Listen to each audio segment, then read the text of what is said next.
What's going on, everyone, and welcome to the Knightsman channel. What we got today is tips and tricks before you play Days Gone, which is a zombie apocalyptic game set in an open world. Beautiful environment, really is. Thoroughly enjoyed this game.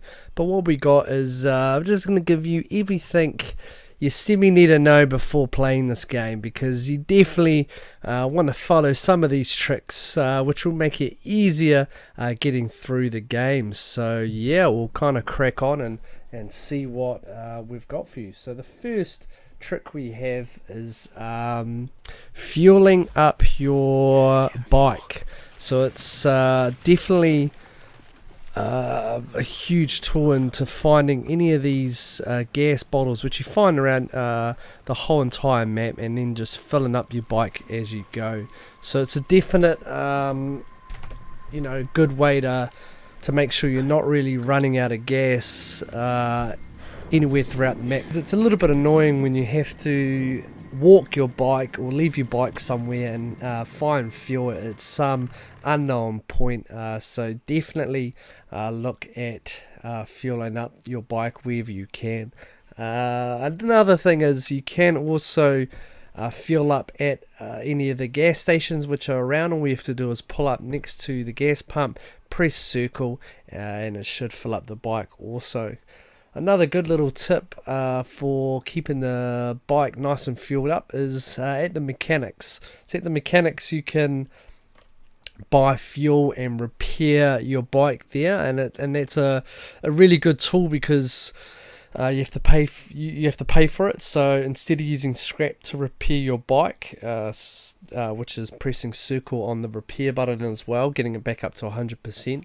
So if you do it at the mechanic, you're not wasting your scrap on that. Instead you can spend your scrap on fixing up your melee weapons, stuff like that.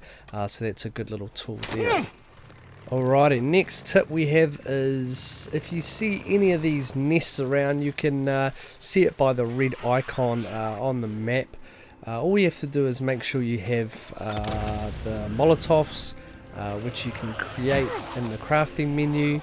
So once you've done that, all you have to do is just bang it into the nest, and if you want you can tackle the 3 to 4 zombies that come out, or you can just simply run away. But what this does is it enables you to have that fast travel option later in the game. So if you come across any of them, definitely get rid of them on the way. Prevents the less of the grind later down the track. A good little tip with this crafting menu is that you can repair your melee weapons. You can attach silencers to either of your weapons. All you have to do is just right click all the way to the pistol, hold it there, and then you can see the R1 button where you can attach and detach the silencers. You can do that for all the weapons as well, dependent. So for the sniper rifle you can do it, for most of the assault rifles you can as well. You can't really for the shotgun, but yeah, it's a pretty easy tool, and crafting while you're out in the open world definitely helps you get the resources you need. Now another thing is you can see these big hulky beasts here. Now they're quite actually easy to defeat. All you have to do is roll out the way of their punch, because they definitely pack a huge punch. So all you have to do is roll to the side and then just unload all on them. So they're pretty slow, so you can definitely get around them easy. You can use Molotovs as well to catch them on fire, which inflict quite a lot of damage to them as well. But the main gist of it here is just to roll out the way and then bang a couple of rounds into them. So yeah, too easy. Now in the open world, sometimes you're in real need of scrap. All you can do is open up the either the bonnet of cars and you can find the scrap in there, or sometimes you can open up the boots as well, which have equipment for you to use. So it's a definite easy way to get scraps and materials that you need to craft stuff. So if you see out an open road, there's a lot of vehicles which also have gas tanks as well, so definitely go be on the lookout for that. Now the fast travel option. So you can fast travel to most of the settlements once you have them set up. Once you clear the camps, which is another important little trick, is to do the camps nice and early, discover the bunker, and have a look at the map. Having a look at the map opens up all the different areas which you need to do, all the collectibles, all the nests, all that sort of thing. It also enables you to fast travel back to that camp if needed. However, while fast traveling, it does use your bike's fuel. So if you're out of fuel, then you won't be able to fast travel. And also, if you're away from your bike or you're not close enough, then you will also not be able to fast travel. So just definitely make sure your bike is topped up, ready to go, and then you should be good to go to fast travel.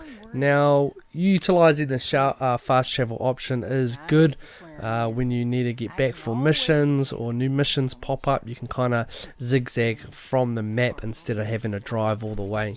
Definitely use your credits in the camps to top up with the fuel, because you end up having a lot of credits at the end anyway. Now, while in the camps, to get more trust and that, you can hand in the bounties. So that's all the ears that you pick up from all the zombies. Now, these all get picked up automatically. As soon as you stand over them, it will collect a bunch in the area. It's not like the humans where you have to loot them. So yeah, definitely look out for an X on the minimap, and then as soon as you see that, you can start picking up these ears, which can be traded in for trust and a little bit of camp credit. Now, upgrading bike parts is a vital tool in getting your bike kind of at that good standard where you have more fuel, it's more durable. So definitely upgrade the bike, makes it faster, and all those good things. Now, as you can see in the butcher area, you can hand in meat. Now that's a good tool if you can pair it up with the perk which doubles the amount of meat you get from animals. So doing that, if you find a lot of animals out there and skin them, you can bring them back for meat, and it actually adds quite a bit of trust to the camp. So you know the trophy where you have to get 3 camps at that level 3, so it definitely helps with that. Now, if we're having a look at the perk system, I think I spent most of mine on the survival aspects, because it allows you to kind of save more resources or spot them easier. So I spent more on the survival. Then I went more to the melee resources. That's because I didn't really use ranged weapons in the game. So I recommend definitely smashing the survival aspects before. So you need to spend at least 2 in one of the categories before you can move on to the next one. But definitely pick the ones that better suit your game style. Now, I recommend definitely picking up as many collectibles as you can throughout the map. So you can see them on the mini map, like the different location markers. It just makes that less of the grind as well. Now, if you see vehicles which can be pushed out the way later down the track, you'll find that you will be able to do it eventually. Some areas you're just not meant to go through at different points. However, there are some vehicles which can be pushed. That will be indicated by a square button. So if you can do it, you can do it. If you can't, you can't. It's quite easy, and they pop up, so you shouldn't be able to miss them anyway.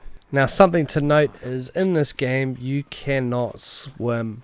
So if you're getting chased by a huge horde of zombies, you cannot just jump into a lake and be safe. It actually has a timer which goes down, and then it basically just resets your last checkpoint. So if you're thinking that you're safe by swimming in something, or you can get to a certain point by swimming, it's a no-go. They don't like you swimming in this game, so it's going to reset. Now, a huge tip which can get me through anything is definitely look at picking up as much resources as you can throughout the levels. Now, if you're going for the trophy, we need to pick up a lot of stuff from human corpses. Then you should use as much resources as you can. You might have to be out in the open, get shot, use all your bandages and craft as many as you can so you can actually end up picking the items up from the humans, because if you have too much resources and it doesn't allow you to pick it up, then what's going to happen is it's not going to count towards the trophy. So what you need to do is pretty much, if you're going to have a huge human battle, or we see a lot of corpses that you can loot, make sure you use as much of your resources possible so you can pick up, because I think you have to pick up something like 541 items or something like that. And yeah, so I actually got it pretty early in the game, about halfway into the game, because all I done is I went out of my way to loot the human corpses. So it's definitely quite easy, you just have to really put yourself out there to do it. But once I finished that trophy, then it allowed me to pick up as much stuff around the environment as possible, not have to worry about using it all the time. So now you'll see that a lot of the generators will need fuel before they can be operational, so make sure there should be a fuel can around it. Always is the case, even when you're at the health Nero centers and you need to get like the health upgrades, stamina, or the focus ones. There usually is a generator you need to do, which will turn on the electricity.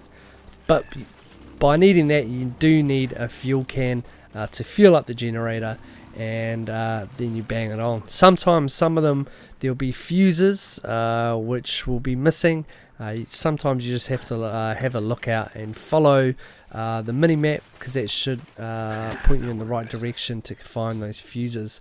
Once you found those fuses, you bang them in and it starts it up. Now most of those research facilities will have speakers, so if you want to not get pinged by the speakers as soon as you turn on the electricity, then my advice is to go up to the top of the speakers and disconnect each and every one. Otherwise, as soon as you bang on that power, the noise is going to attract a lot of zombies. For me, it didn't really matter. I just usually turned it on, was in there, got all the upgrades, and then I was out of there and just kind of left it on. But it is a little bit annoying if you have a research facility around the tunnels. Then what that's going to do is every time you pass that tunnel, it's going to have full of zombies because the loudspeakers are still on. So it's a little bit annoying, but if you take that time to cut the speakers, then it's definitely in your advantage. Now as soon as you play the game, you will see that there is a locker which has certain weapons in it, a crossbow and a pistol. And then when you pick up weapons, it doesn't actually store them in that locker. What you have to do is you have to buy the weapons from the bases, and then that will store them in the locker for you. So you have to purchase the weapons for them to stay in here. That doesn't mean you can't pick up a weapon out there and try and keep it for as long as possible. But if you're always wanting to change weapons and that, then you'll have to buy them. So yeah, what I usually done is I usually waited quite a bit for the higher end, like the mil spec condition weapons, and just kind of went from there and just had like a certain setup for a time being until I could afford another weapon.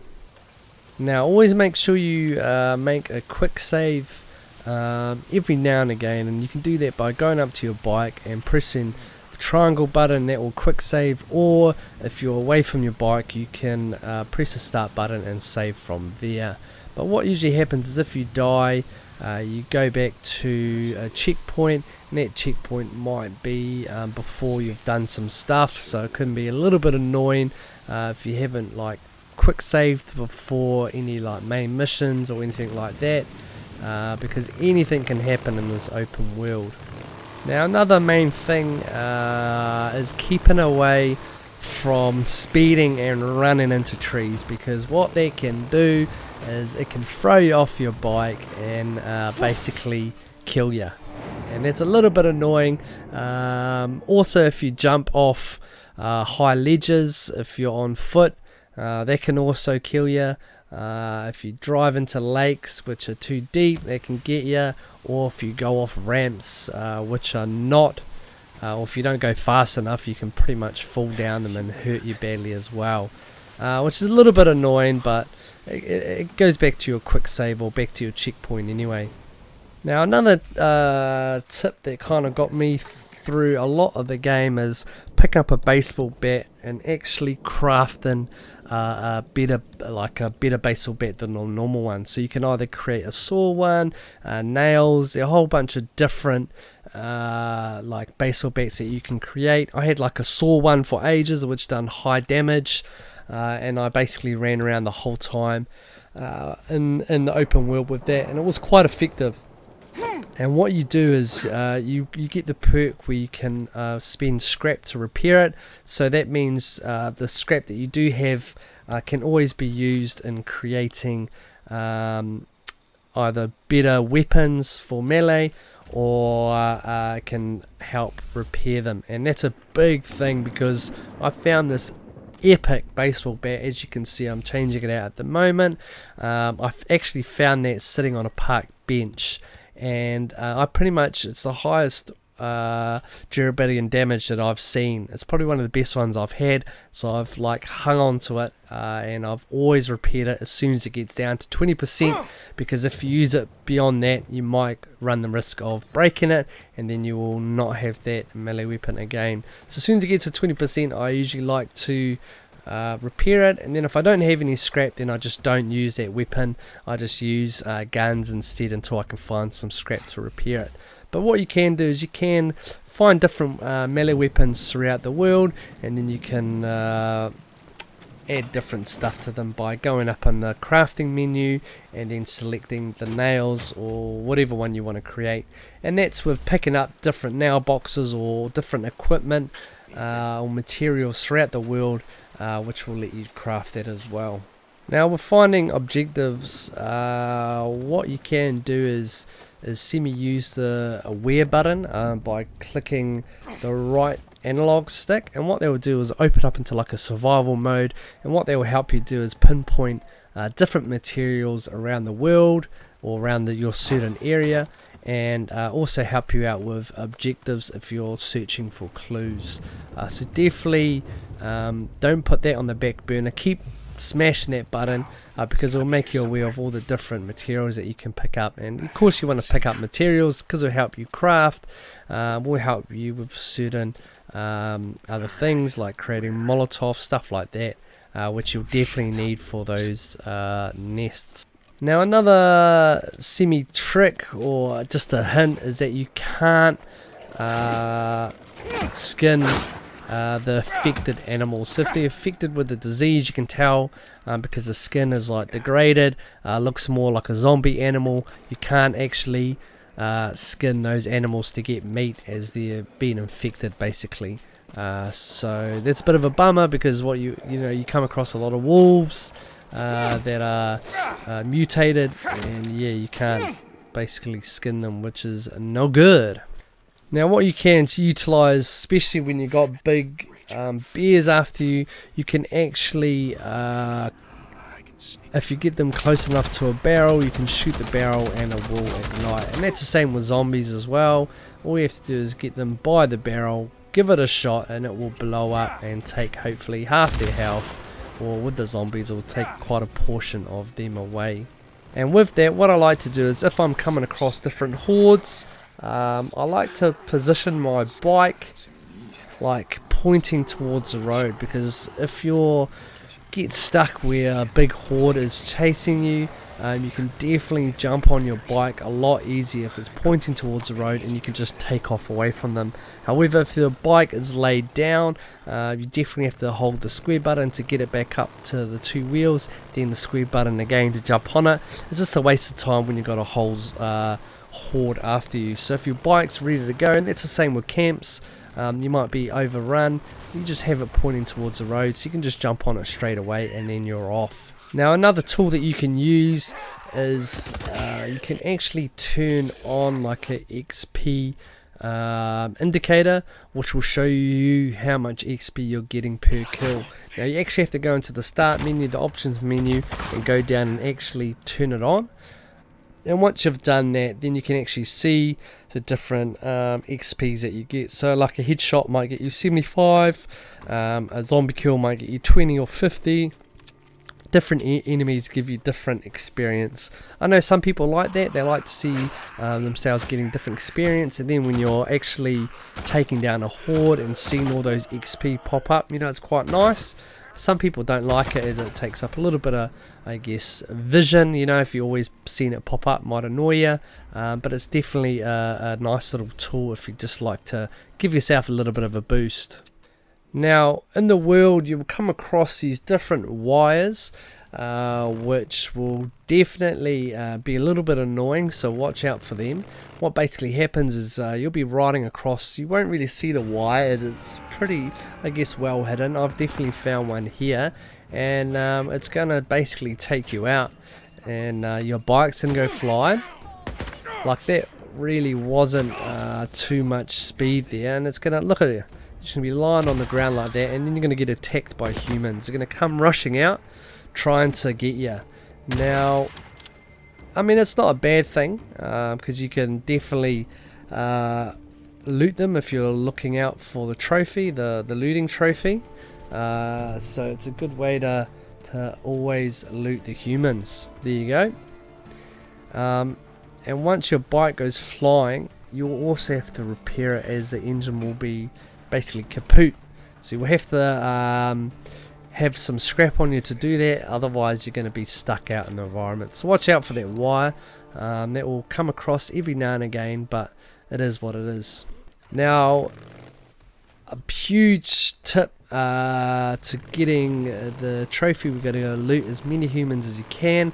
Basically from the get-go, I would recommend looting as many humans as you come across. Go out of your way to loot the humans, because you have to pick up 500 and something, I think it's 31 or 41 items, so that, like, if you pick up 2 or 3 items from one person, that counts. So go out of your way and pick up as many items from the humans as you can. That's definitely going to help prevent the grind later on.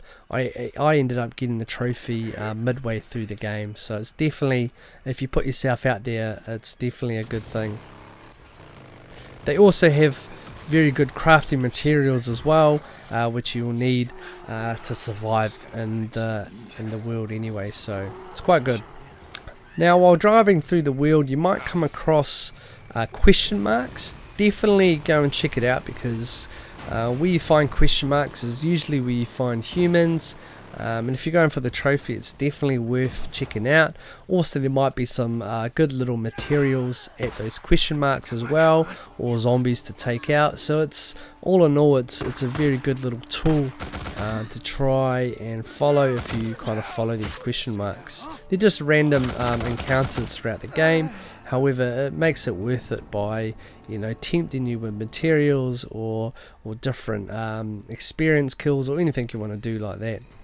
Now that does it for all the tips and tricks which will start you off in Days Gone. I definitely recommend the game. It's been an absolute pleasure so far.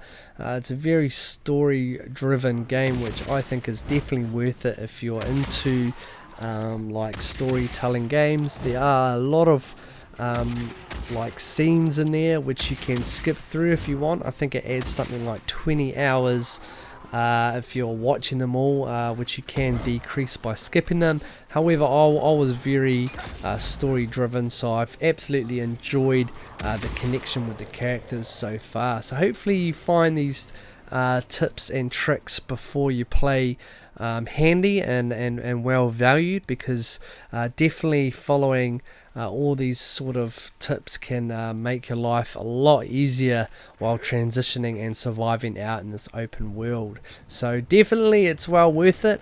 Hopefully you've enjoyed this video and it's given you a little bit of value. So definitely have this in your back pocket, and yeah, if you have any questions, please jam it down below. But definitely smash that like button, hit the subscribe button if you want to join the channel, bell notification which will let you know about more videos we pop out on the channel, and yeah, hopefully this has done the trick. So enjoy Days Gone, it's been an absolute pleasure, and have a good day or night with you from this big wide world. Stay safe, and that is Nightsman out. Until next time.